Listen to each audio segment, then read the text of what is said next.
Awesome. Well, we'll get started. Thank you all for coming on today. We've got George, our CEO, James, our co-founder, Jasper, our front-end lead, and Archie, our game development lead. All the questions have been put in the AMA channel. If you have any more throughout, just post them and we'll try and get to them at the end. This is being recorded and will be put on our YouTube as well. But yeah, we'll get kicked off straight away. The first question is from the legendary Patter, and it's, can the quality of teammates impact a player progression? So I've kind of summarised this for Patter as, if a young player was playing with Victor Pace, Jerry Green, Ron Foreman, etc., would they develop faster than a player playing with Swart Rangers players? I'll give this to you, George. Do you want to take this one, Archie, or do you want me to? I think probably best if you do. Yeah, that's no worries. Thank you very much for the question, Patter. I see how Sam has cleverly reworded that. But yeah, so currently the plan is not that your own teammates will impact your quality of progression, but the players you're playing against, so the team you're playing against, will impact progression. So there'll be two aspects to growth, which will be growth via age and growth via sort of similar to experience, I guess, which is amount of game time and that quality of game time as well. So not necessarily with the people you're playing around, but the teams you're playing against will impact that as well. It could be something we look to add in the future, but wanting to not get super complex right off the bat. But I guess that makes sense, because if you're playing Sunday League with Messi, you're not going to necessarily get better because you're still playing Sunday League, even if you are playing with Messi. True. Awesome. The next question is from Questo. I don't see player match ratings as a feature on the roadmap. Is that still happening? If so, is that planned to tie to actions in commentary? And based on complexity, how likely is that to be a feature in the next beta and launch? For me, it's an absolute must-have. I think he's talking about like in-match player ratings. I'll give this to you, George. Yeah, I don't know if Archie wants to add any comments after I've said my bit, but yeah, it's still planned to be a feature before launch. We only added some of the more, I guess, not necessarily major, but major and medium features. But I think it's definitely something I would like to have, just to get an idea of how well each player is performing each game. And yeah, so the actions in commentary are the actions in the match engine. So if you have a shot on target, that's going to increase it. If you're losing the ball loads, that's going to decrease it. And so it should be in for launch. Awesome. Yeah, that's definitely going to be crucial for when you want to sub those players that are playing terribly. Next one's another from Questo. What is the thought process? Oh, sorry, George, what did you say? I think Archie wanted to add on. Oh, sorry, Archie. No, I was basically going to say, yeah, that's pretty much, George has summed it up. It's definitely something we want, but it was just that it got shifted down a little bit in terms of priorities. It didn't quite make the scale to have its own big button on the roadmap, but it's certainly in our thoughts. Awesome. The next one I'll give all to you, Archie, is also from Questo. What is the thought process behind not having morale at launch, as it seems it had already been half integrated into the last beta? I ask this because adding something post-launch like that could maybe tweak the match engine during live season seems like a risk to me. And I'll also link it in with his next question, which is on tactics, with the same concerns as morale. Yeah, I mean, I touched on his last point, which is really critical and a massive part of what we're doing, which is a disclaimer that we will be doing everything possible to avoid making any changes that affect match results. The word that's sort of used for that is sort of determinism. When you have sort of a simulation or a mathematical model, whatever it is, determinism states that, if you give them the same input, you'll get the same output. We would not be not intentional, that's not the right word, but we would not be choosing to make any changes within the course of a season, because that kind of breaks the whole element of a competitive game. So firstly, please don't fear that any changes like that would happen between seasons. The reasons I can't say that black and white is because you can never rule out some sort of critical bug that slips through, or you actually mentioned exploits yourself. I mean, if there was some incredible exploit that was noticed in the first round of games, who knows, there might be a circumstance where there's a patch. But in general, the approach would be to not make those kind of changes within a season. On the case of morale and tactics, they're sort of in the same bucket here, in that we did a holistic review of the roadmap after the last beta, which obviously we had some positives and negatives from. And looking at that and the developer bandwidth, firstly on the case of morale, the feeling was it didn't really offer enough of a diverse kind of gameplay experience to condition.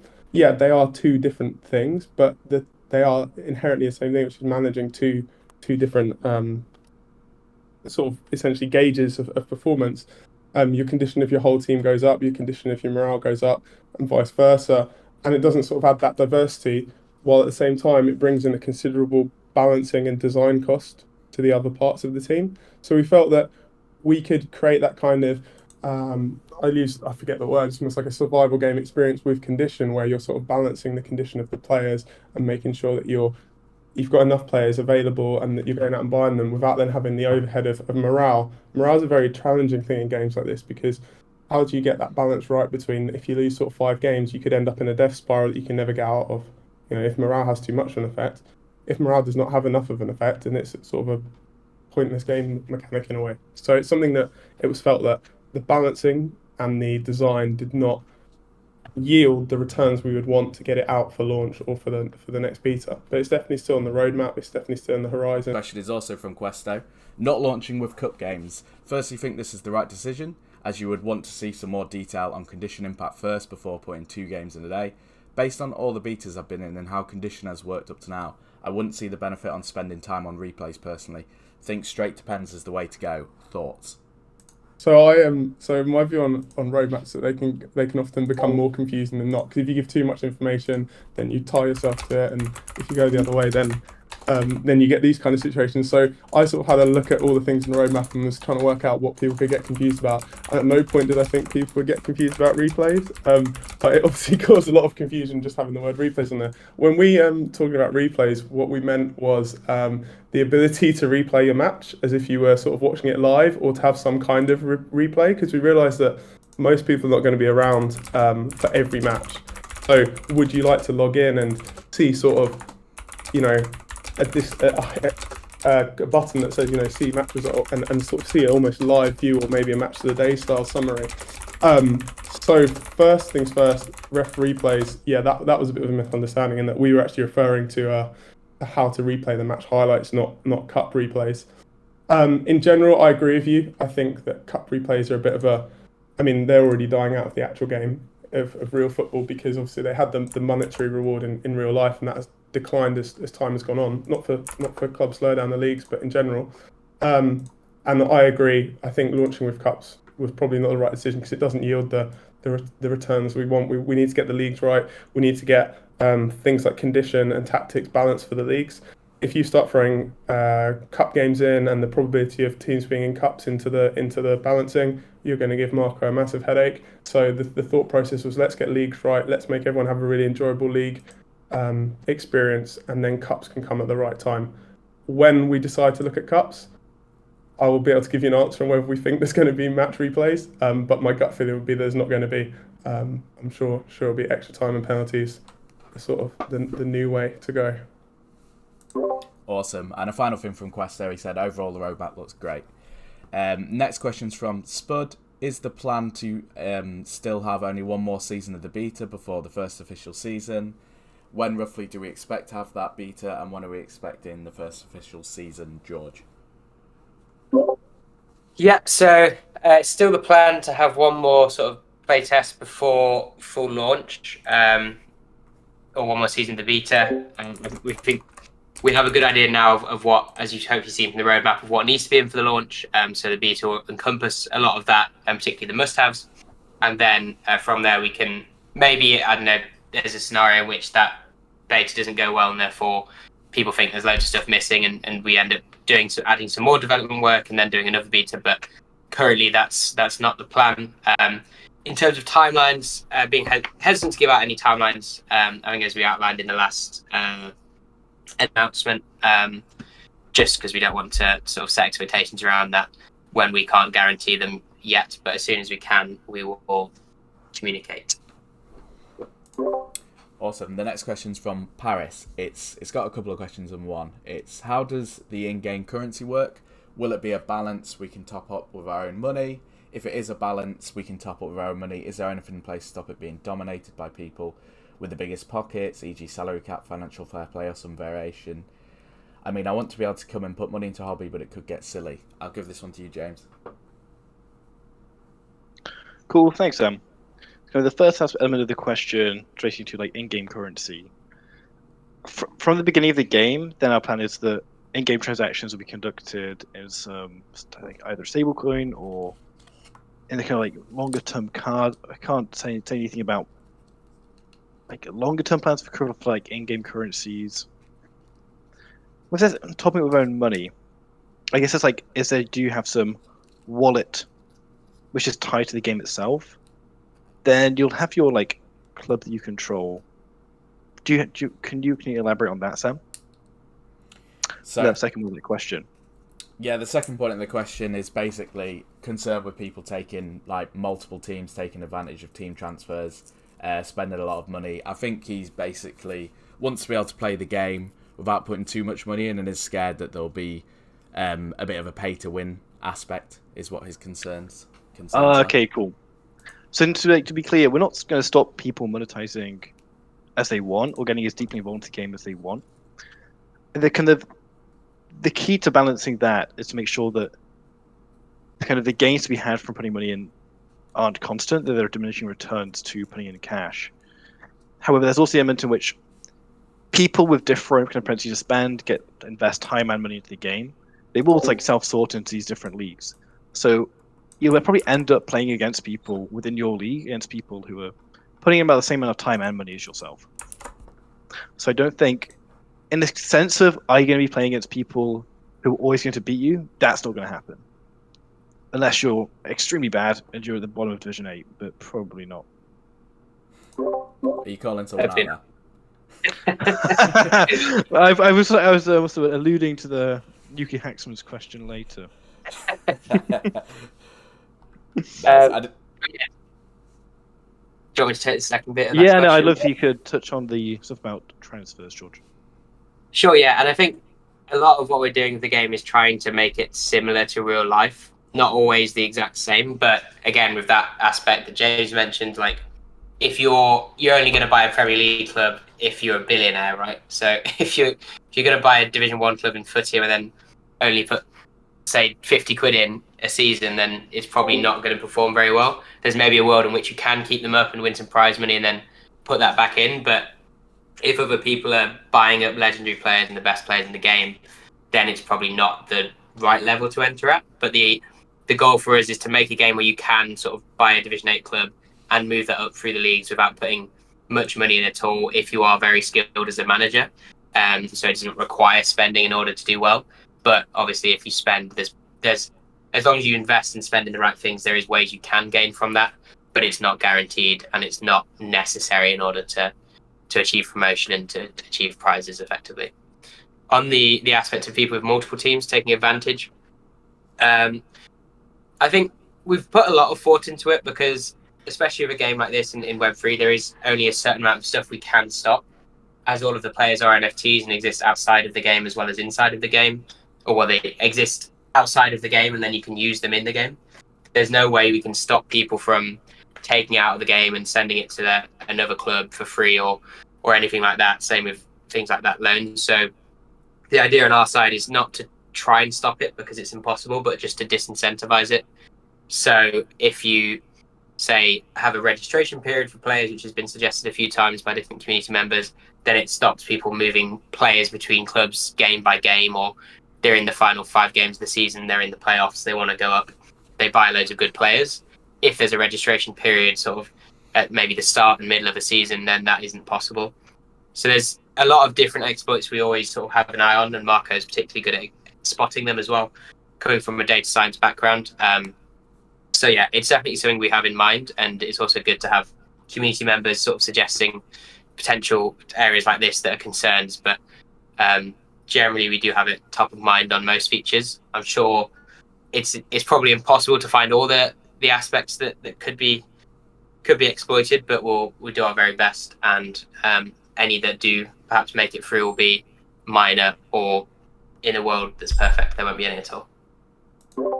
Yeah, and I like the idea of a registration window. I want Mozza in a yellow tie on stream on deadline day. That's my dream.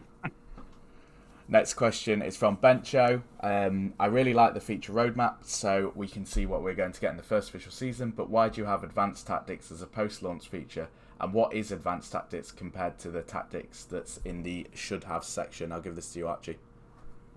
Yeah, so I touched on that this was coming on during Questo's question. So, yeah, so to answer the question about why is it a post-launch feature, or it's pushed back a little bit, it's because we felt that we could achieve a lot for the gameplay side of things, and also it works well with the bandwidth we had as a developer team to shift that back slightly.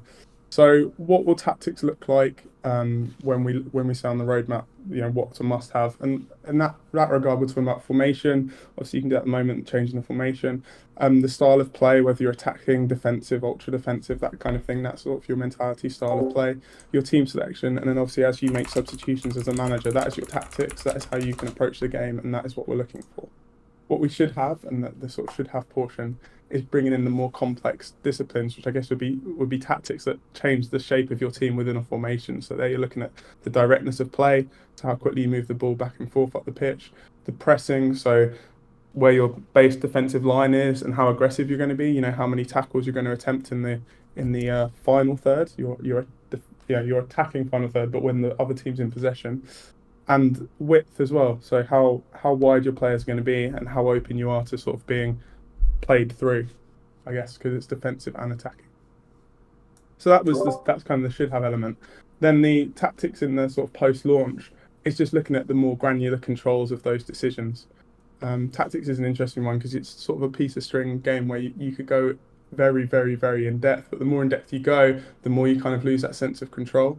I think other titles in the market suffer with that, where there's always accusations of that, it being scripted or fixed or not having the control you do. But really, you have so much control, it's very hard to actually know whether what you did had an effect. Whereas if you played a game where you sort of had choices 1, 2, and 3, rock, paper, scissors, it'd be quite clear that I am having an effect and I am making a difference. So it's quite an interesting debate to have about offering more and more control, and the implication being you have more control, but actually you tend to lose it as that point moves. So at the moment, advanced tactics, or the post-launch advanced tactics, we're looking to sort of target an experience akin to the other mobile management simulation offerings on the market, where it's not going down the full fat sort of FM route, but it's not just rock, paper, scissors. So that's where you'd be looking at things that sort of instruct your players to shoot more and that kind of thing. But I can't lay myself down on too many of those things. So I think it's really going to come down to how tactics are perceived and used when we go to the next beta, and how they're perceived and used when we go to launch. As I said, at some point we're going to find that balance with you guys and with the simulation that has a good experience for everybody. But where that is going to be part of the experience that we'll go through together. Awesome. I'm going to come straight back to you, Archie, with another question about the feature roadmap. This one's from Goster. How exactly would the AI manager work? Would it make the tactical decisions itself when in game?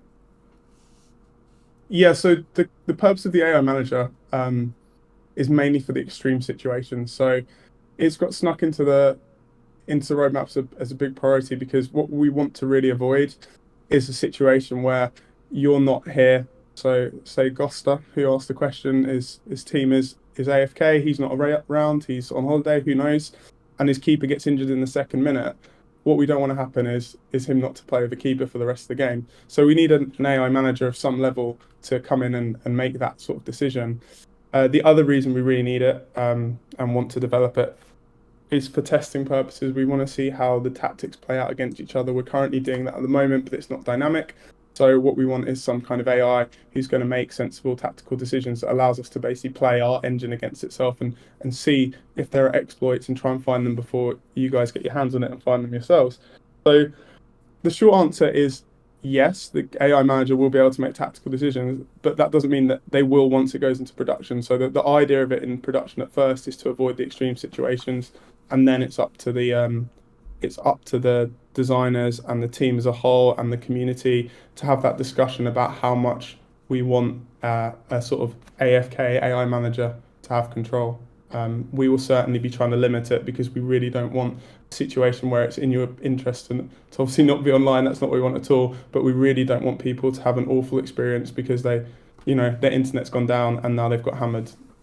18-0 in the cup final because we're not. I shouldn't have said cup final. I had cup finals in the brain because of the final yesterday. But the last league game of the season, because their keeper got sent off in the second minute, or because their keeper got a nasty injury. That's not what we're aiming for. So it's open to see how the AI manager fits in, but that's the intent at first. It's just to reduce those kind of bad user experiences. So it's not chat GPT writing you the perfect winning tactic to win every game.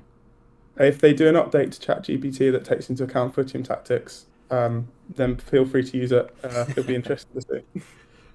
Awesome.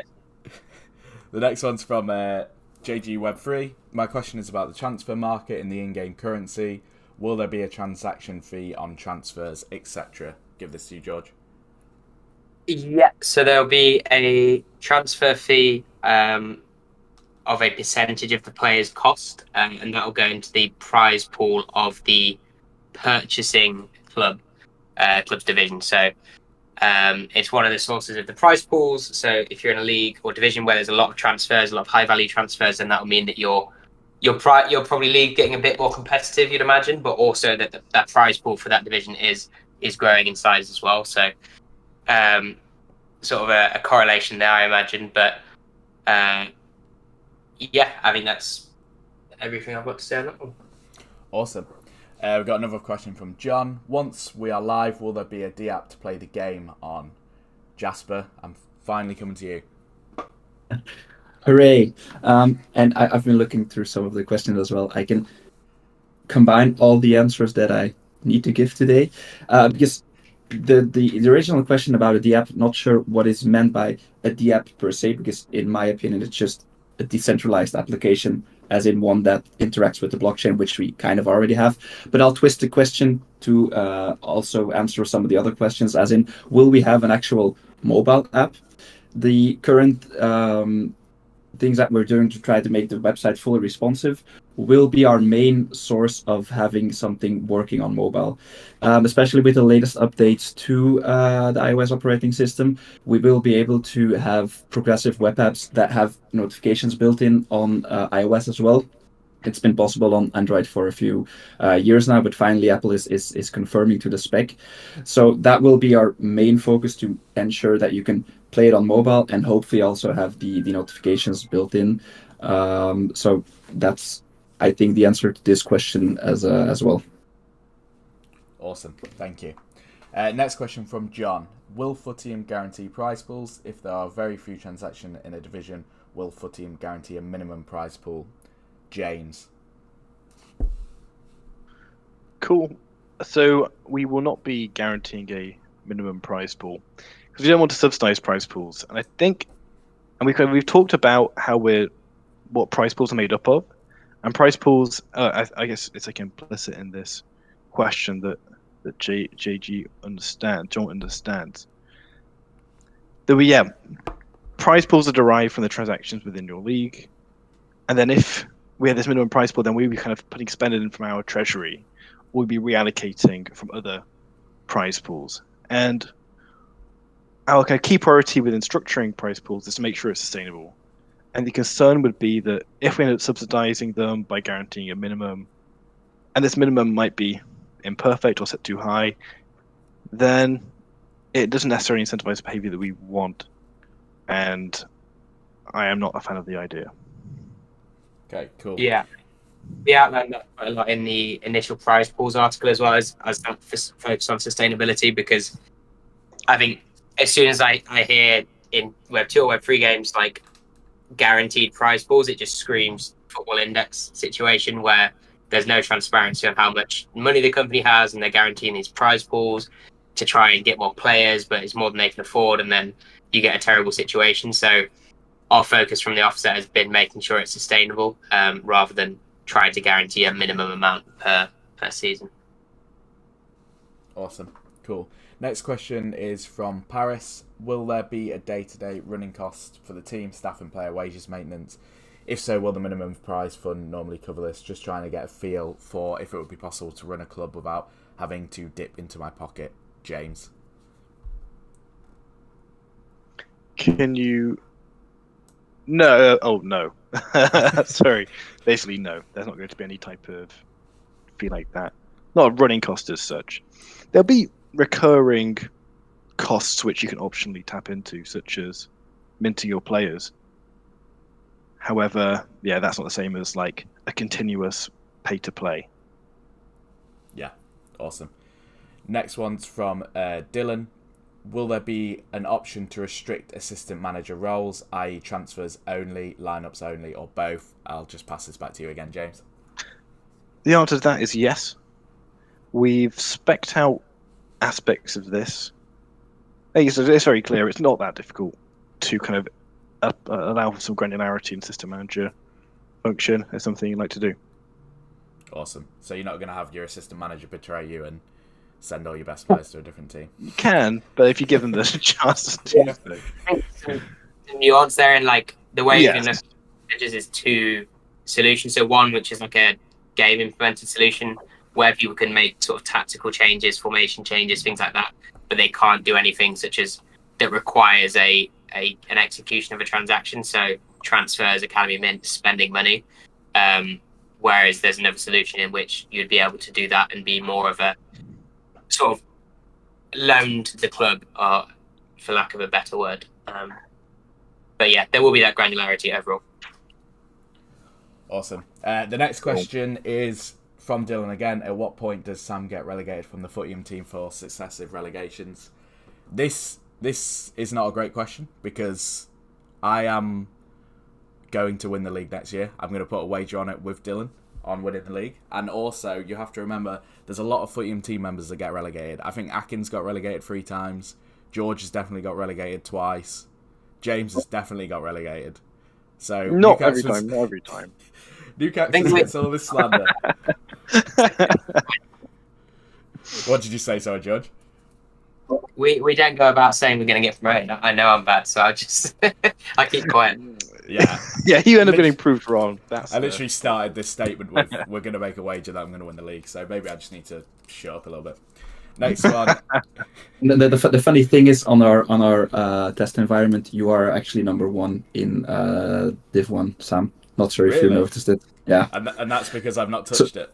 By doing nothing, you are better than by doing something, apparently. Oh, feels bad. That feels bad. I'm coming back with a vengeance next year. Next one is from Freak Lion. Can you tell us about advertising plans and timelines? I'd love to sell stadium naming rights and hopefully spots on the team's homepages. I'll give this to you, George.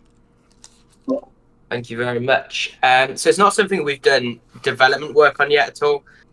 I mean, there's a lot of cool ways we can take this forward in future, but there's also a lot of stuff people can do sort of independent of it in the game. So, for instance, if we did add an aspect where you can change the stadium name, then people are more than welcome to change that based on some kind of sponsorship thing.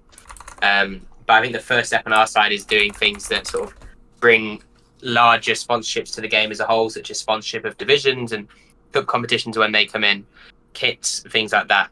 Because then the sort of funds from those sponsorships can mostly go into prize pools as well and helping to increase those. And then in future, we can look at enabling people to find their own sponsors for different aspects of their club.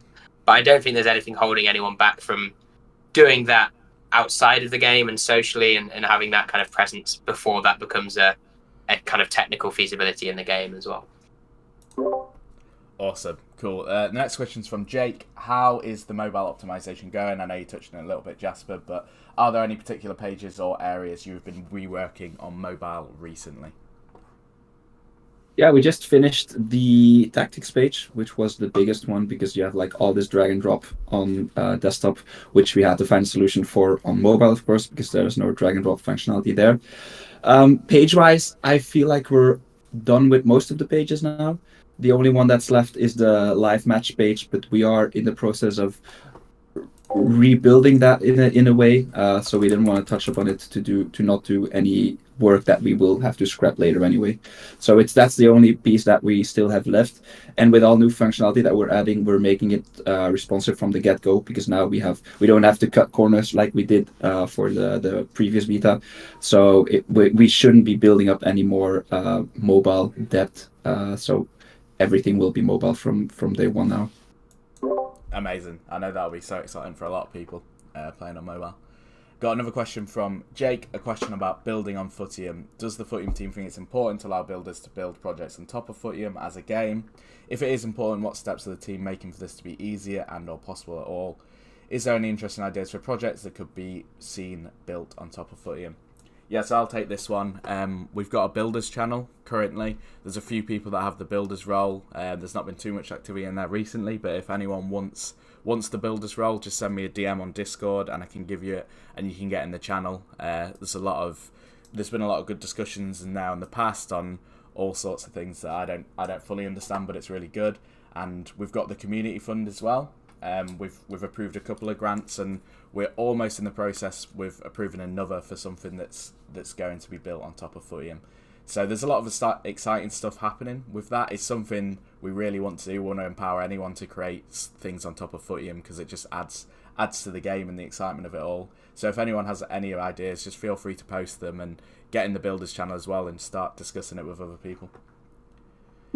Yeah, and on a more technical side, I know Jordan spoke about adding some technical versioning on releases as well for people who have built on top of like the API. Probably be closer to launch once the API is more stable, but try not to break people's applications when we make changes, or at least warn them if anything's going to change. Yeah, because on that I know someone made a goal notification bot and got pretty annoyed when the API changed. He was in my DMs angry about it. I wonder who that was. The next one is from Jake again. Are stadiums planned to be fixed to a club? As in, could I in the future buy/sell a stadium outside of a club? Kind of like the real world, whereas my club increased in the leagues, it may be needed to migrate to a larger stadium or greater stands in a stadium to hold all of the fans of higher league opponents. I'll give this to you, George. Okay, did we miss the previous one? Or Oh, we did miss the previous one. I'll come back to that one after.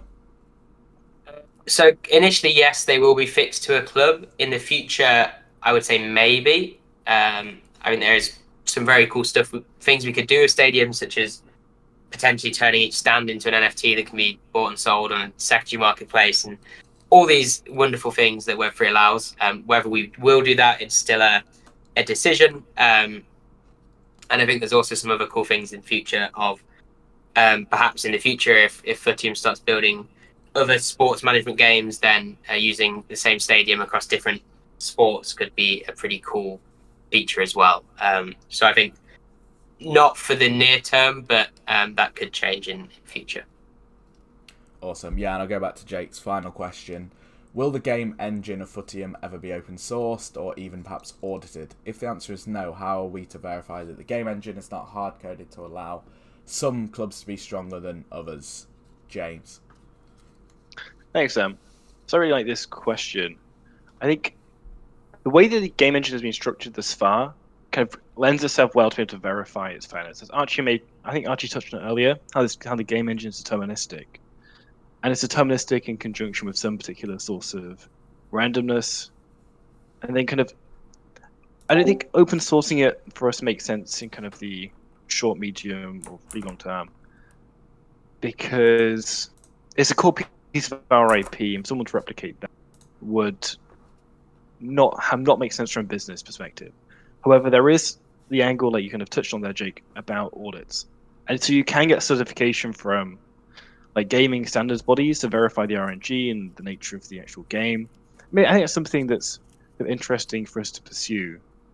Maybe super long term, like all the game engine logic were to be moved on chain, then it's almost like that might be open source. But there's a lot of it's not going to be open source in the short term. If there's ever, I won't rule it out. And also, I think George, maybe you can touch on it. How it doesn't really make sense for us to advantage any team. Like, it doesn't make sense for us to create a game which isn't fair. Yeah, I just think it's a very negative business strategy long term if that were to happen. Because if you build a game and try and put stuff like that in, people are going to find out somehow, and then your whole company's going to wither away. So it's definitely not a good idea to do anything like that. Cool. Yeah, I definitely echo that. Awesome, cool. We'll go to another question from Paris. Any thoughts on having under 21 competitions? I think a lot of people are going to want to engage a lot with their youth players. George? I'd say potentially. We've not thought super deeply about it yet, about like these additional competitions. I think there's a question about friendlies in a bit as well. I think my only concern is that I think it is important to have this sort of trade-off or investment of game time in players.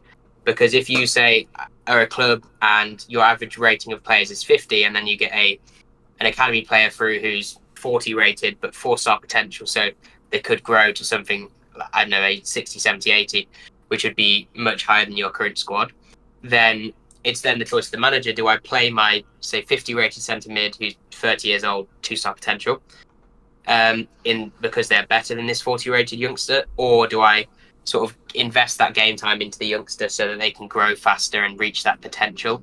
And I think that's a good decision to give to managers, because it informs, like, if you're pushing for promotion, maybe you do play the slightly stronger player, or maybe you're trying to bring through some youth players and go for a push next season. And I think it adds another dimension to the game, having to make that investment. And I think if you were able to just constantly train and play every player in your squad, then it removes that aspect. So yes, I'd imagine something similar to that long term, but we wouldn't want to detract from that aspect of the game as well. Awesome. And we've got another question from Paris. You've kind of touched on it already, Archie, but I've seen some confusion and feedback about the replays and the roadmap. When you say replays, do you mean the ability to watch the game back if you miss it live? Yeah, exactly. It's just a confusion there, but it is not. It is the ability to watch the game back if you miss it live, not the FA Cup style replaying of a game if it ends in a draw. So yeah, we'd like to offer it in some way, but we'd also like to get feedback on that, because we're not sure how much people want, or whether people will make use of that feature. We certainly don't want to encourage people to not be online, but we certainly don't want to expect it of everybody, and we want everyone to have a good experience. So if you'd like to now, with the knowledge of what replays means, give all your feedback on what kind of level of replay you'd want to see, we'd love to hear it, because we have a lot of power there to do that. So it's really a case of understanding the importance of it. Awesome. Yeah, that'd be great. What page is going to be implemented next on the front end, and when sneak peek, Jasper? I can't really go into too much detail without spoiling too much of the cool plans we have in store for you. Peek, but the thing is, the things that we're currently working on are some of the most exciting stuff that I've been doing in the past few months. It involves some 3D-ish stuff without going too much into detail. It's not a 3D match engine. Don't want to get your hopes up too high, but it is some cool visual things that we have in store for you.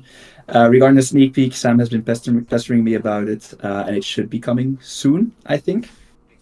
Yes, nice. I'm excited for that. Everyone loves the sneak peek. Awesome. So we had some questions during the AMA. I think we've got a couple left, so I'll just go through them now. Love following Footium news. For someone who came to Footium through an interest in crypto and NFTs and doesn't know too much about football or managing a team, do you have any advice for learning to play the game? I think a good step is watching some of Moz's YouTube videos that he's made. They've been pretty informative. We've also got the Footium wiki, which is linked in official links, which has tons of information on.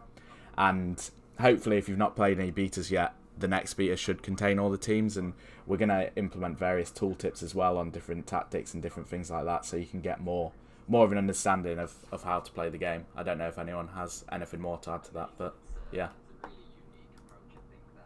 No, I was going to say the same as you about sort of there's been a lot of content on YouTube that people have created around the previous betas. Obviously, this beta is going to be new and improved, so don't sort of focus on that too much, but it should give you a bit of colour about the structure of the game and how you can impact your team's performance. Awesome, cool. Are there any plans to introduce the possibility of friendlies in the game? They could be arranged with other real teams with the possibility of a custom set of rules such as smaller halves, more subs and so on. They'd help increase match sharpness for the reserve team and would enable managers to test out other formations.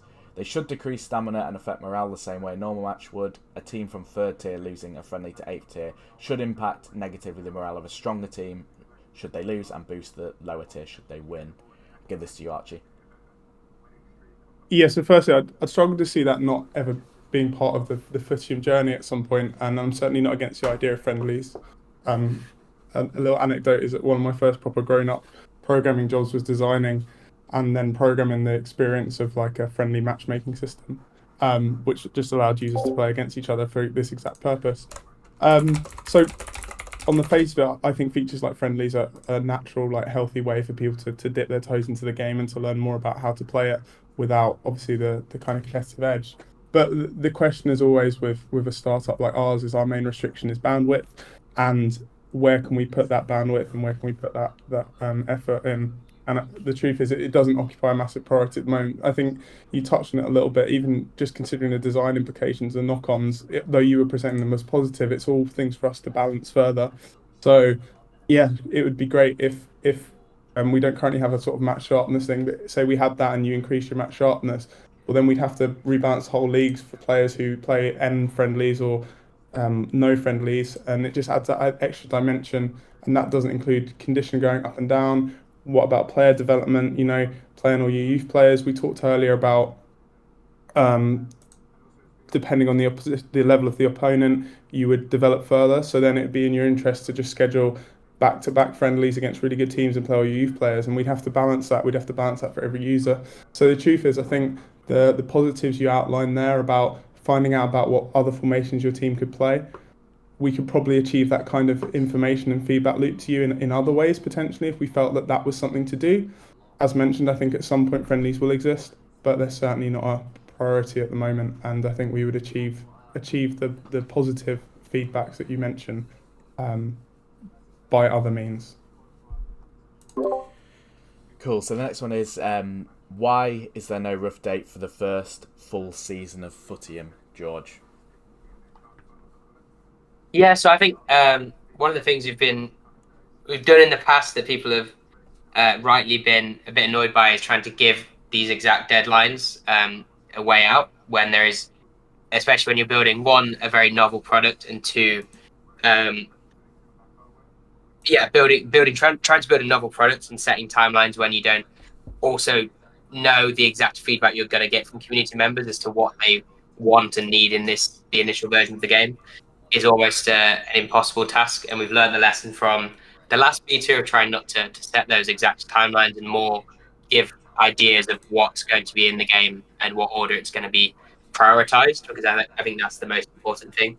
Everyone in the company is working very hard towards getting the game out as soon as possible, and we could launch a game next week, but it wouldn't be where we want it to be to launch the game. And I think the initial sort of timelines we had in mind were to build a release a game which is more basic than the one we have now. And I think some other people in the space did take that approach in the end, and it's not worked out very well. So I think the decision to sort of wait for that launch and build a much better and more complex and engaging game has been the right one based on that evidence. But obviously it takes more time. It's a complex thing to build, but it's very exciting now that we're able to kind of see that we're almost there, and it's just these final few features, as you can see in the roadmap, to implement before we can get the game live and continue building after that as well. Amazing, cool. I'm going to come straight back to you with any plans for a 9th division or free-to-play version of the game? Yeah, I'll let James touch on free-to-play, because I think he's been doing a lot of work on that recently. But for a 9th division, I think no plans yet, but I think it's a natural expansion of the league system at the right time, but I don't think that time is until after launch. Cool, I'll take the aspect of free to play. So long term, definitely post launch, considering definitely thinking about a free to play version of the game, and in conjunction with that, thinking about how to introduce better kind of like sign up flows for people, rather than having to kind of go through everything they need to do at the moment, i.e. getting the club off the secondary market, that kind of thing. So not much to say concrete right now, but yes, it's something we're thinking about.